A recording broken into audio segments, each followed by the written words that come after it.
Semoga yang subscribe diberikan rezeki melimpah dari jalan tak terduga.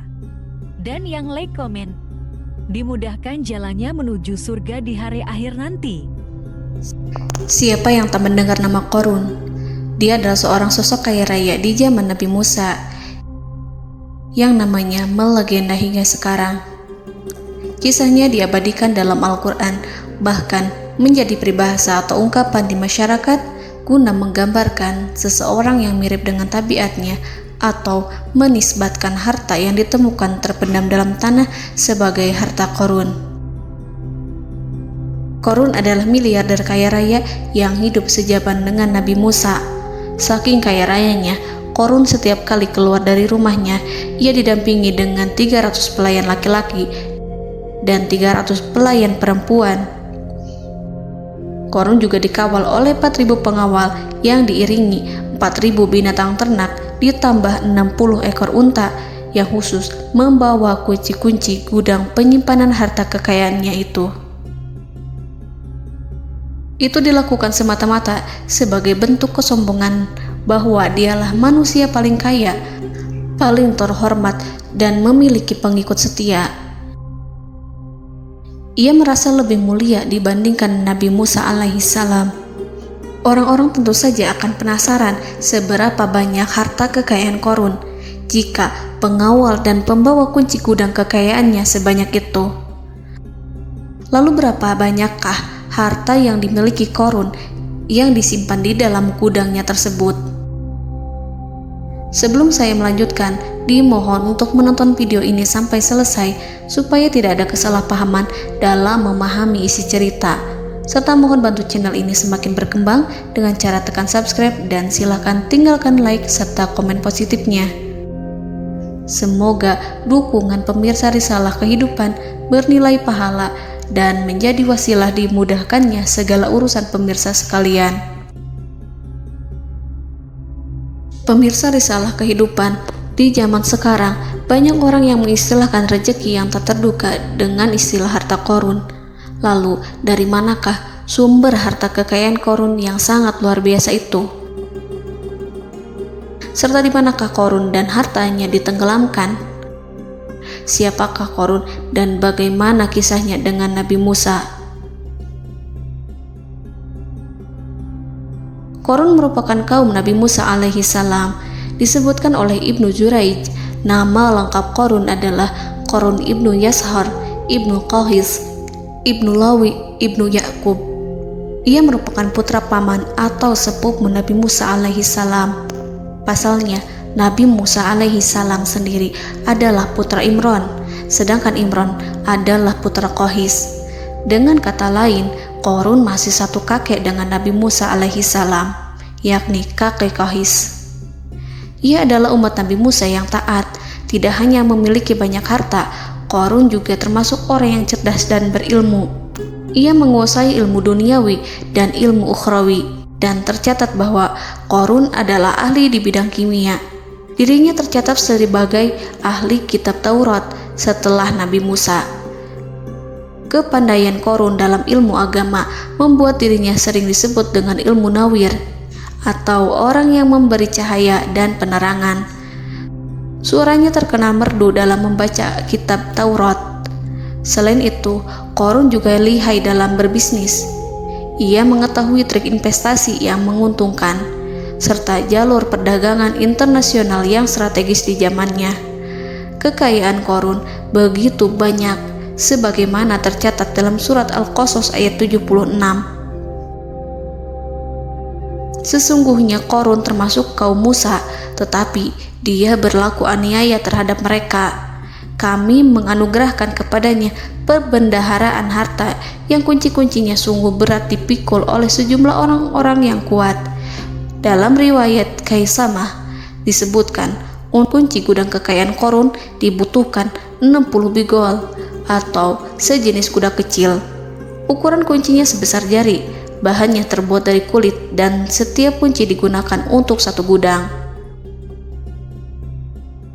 Maka keluarlah Qorun kepada kaumnya dalam kemegahannya. Para ulama tafsir menjelaskan Korun keluar dengan mewah diiringi dengan 300 gadis berbaju merah dan 4.000 kendaraan kuda. Tak heran, iring-iringan Korun itu mengundang decak kagum mereka yang gandrung terhadap harta kekayaan. Sebagaimana yang terekam dalam ayat Al-Quran, moga-moga kiranya kita mempunyai seperti apa yang telah diberikan kepada Korun. Sesungguhnya ia benar-benar mempunyai keberuntungan yang besar. Quran Surat Al-Qasas ayat 79. Namun tak sedikit kaumnya yang mengingatkan. Ingatlah ketika kaumnya berkata kepadanya, janganlah engkau terlalu bangga, sesungguhnya Allah tidak menyukai orang-orang yang terlalu membanggakan diri atau farihin. Ulama menafsirkan istilah farihin di sana juga berarti takabur, zolim, berbuat kerusakan, arogan, dan tak mau bersyukur terhadap nikmat. Korun dikisahkan memiliki ribuan kuda yang berisikan emas dan perak. Bila keluar rumah, Korun selalu berpakaian mewah dan dikawal 600 pelayan dan diiringi 4.000 ekor kuda serta 60 ekor unta yang membawa kunci-kunci gudang kekayaannya. Namun, sayangnya Korun kemudian membangkang pada Nabi Musa dan menjadi pengikut setia Fir'aun. Mengenai dari mana asal-usul kekayaan Korun, ada beberapa riwayat yang memberitahukan tentang asal-usul kekayaan Korun. Sumber pertama menyebutkan bahwa jauh sebelum memiliki kekayaan, Korun hanyalah seorang lelaki miskin yang tidak mampu menafkahi keluarganya. Anaknya sangat banyak. Lalu suatu ketika Korun datang kepada Nabi Musa. Ia meminta Nabi Musa alaihi salam untuk mendoakannya agar Allah memberikan harta benda yang banyak. Korun juga meminta Nabi Musa mengajarinya ilmu kimia dan ilmu-ilmu kehidupan lainnya. Korun dikenal sebagai orang yang soleh dan mengikuti ajaran Ibrahim dengan baik, sehingga tanpa pikir panjang, Nabi Musa alaihi salam menyetujui permintaannya. Allah Subhanahu wa Ta'ala mengabulkan doa Nabi Musa. Korun diberikan kecerdasan luar biasa dan menguasai ilmu yang telah diajarkan kepadanya. Korun menguasai teori dan praktik pembuatan emas permata dan beragam perhiasan mewah lainnya. Ia juga pakar dalam ilmu arsitektur, rancangan bangunan, penataan kota, dan lain sebagainya. Tidak lama setelah itu, hidupnya berubah. Korun pun hidup dengan bergelimbang harta. Ribuan gudang yang dimilikinya penuh dengan emas dan perak.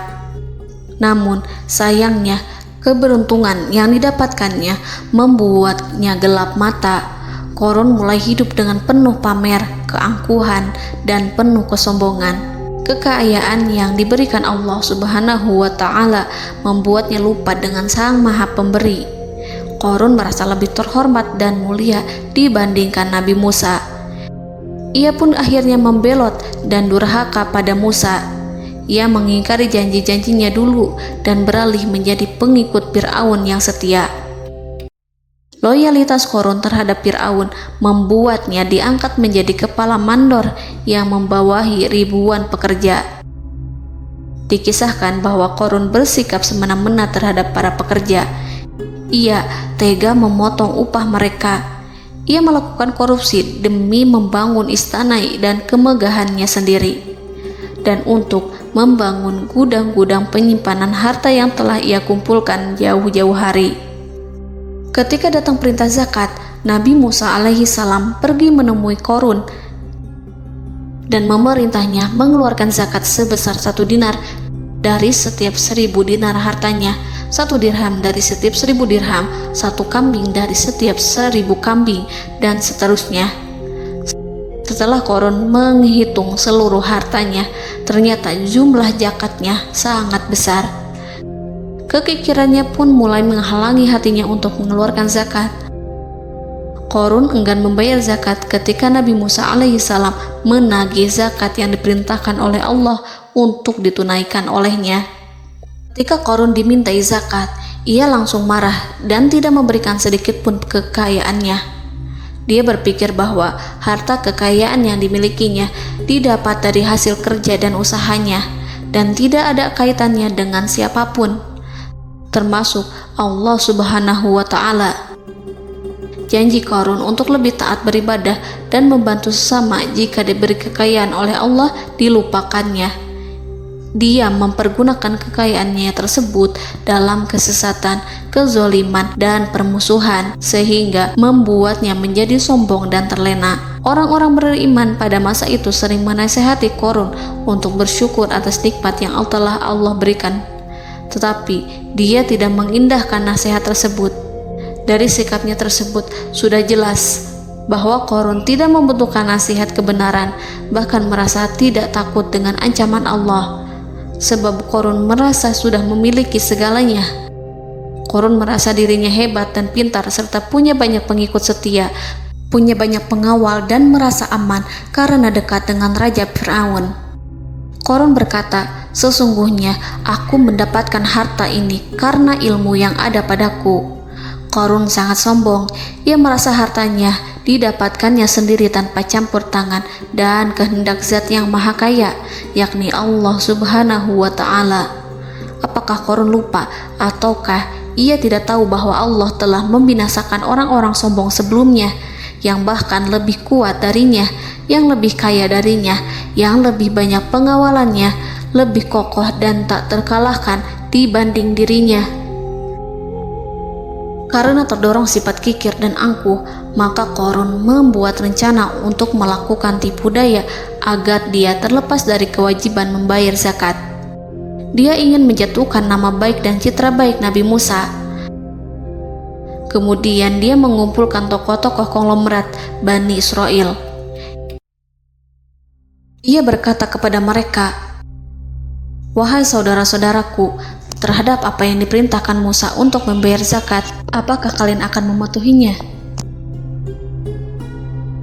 Sekarang dia hendak mengambil harta yang ada di tangan kalian, maka pikirkanlah suatu cara untuk menghindari perintahnya." Para pembesar-pembesar yang dipanggil kemudian menjawab, "Wahai paduka Qarun, engkau lebih besar daripada kami. Kami akan melakukan apapun yang kau inginkan." Qarun berkata, "Datangkanlah kepadaku wanita cantik.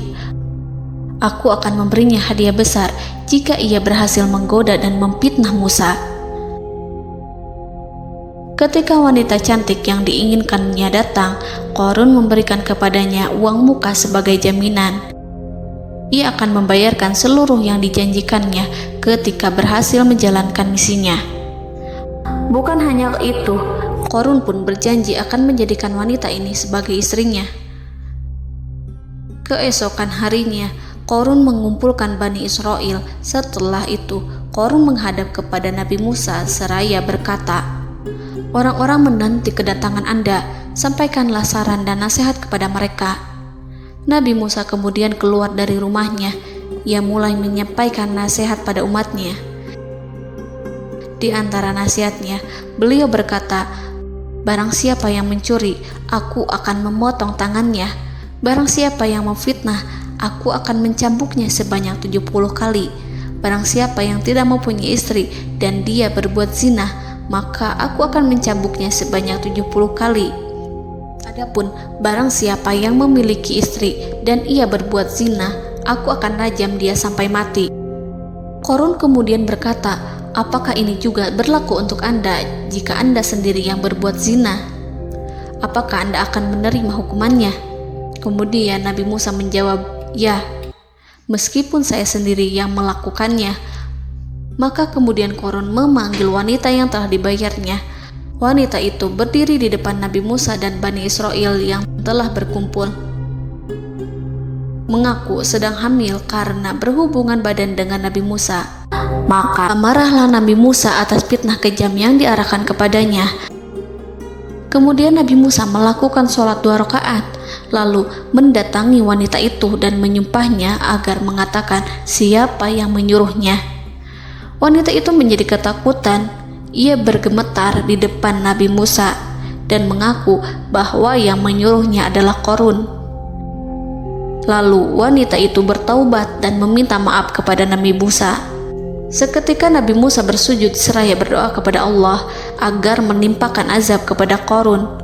Allah memberi wahyu kepada Musa bahwa bumi telah dijadikan tunduk kepada perintah Nabi Musa. Kemudian Nabi Musa berkata kepada bumi, "Wahai bumi, telanlah Qarun beserta kekayaannya, habiskanlah semua." Kala itu Allah menurunkan wahyu kepada Musa alaihissalam untuk memerintah bumi apapun yang diinginkannya.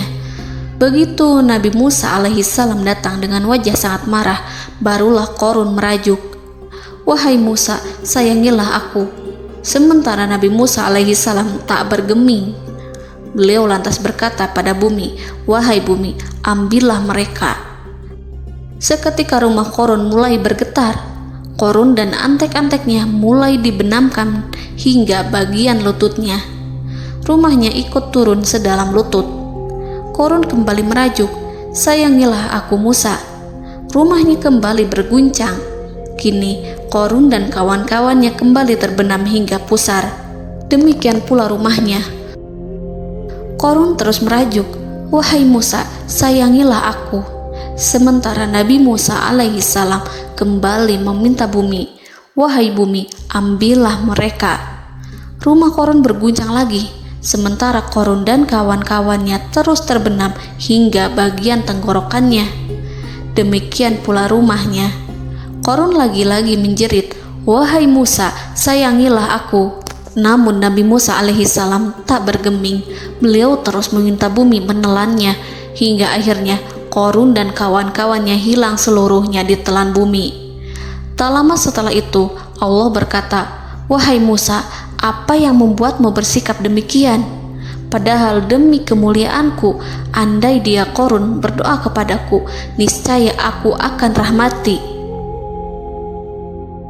Maka kami benamkan dia beserta rumahnya ke dalam bumi, maka tidak ada baginya satu golongan pun yang akan menolongnya selain Allah, dan dia tidak termasuk orang-orang yang dapat membela diri." Quran Surat Al-Qasas ayat 81. Lalu di manakah lokasi ditenggelamkannya Qarun beserta harta bendanya?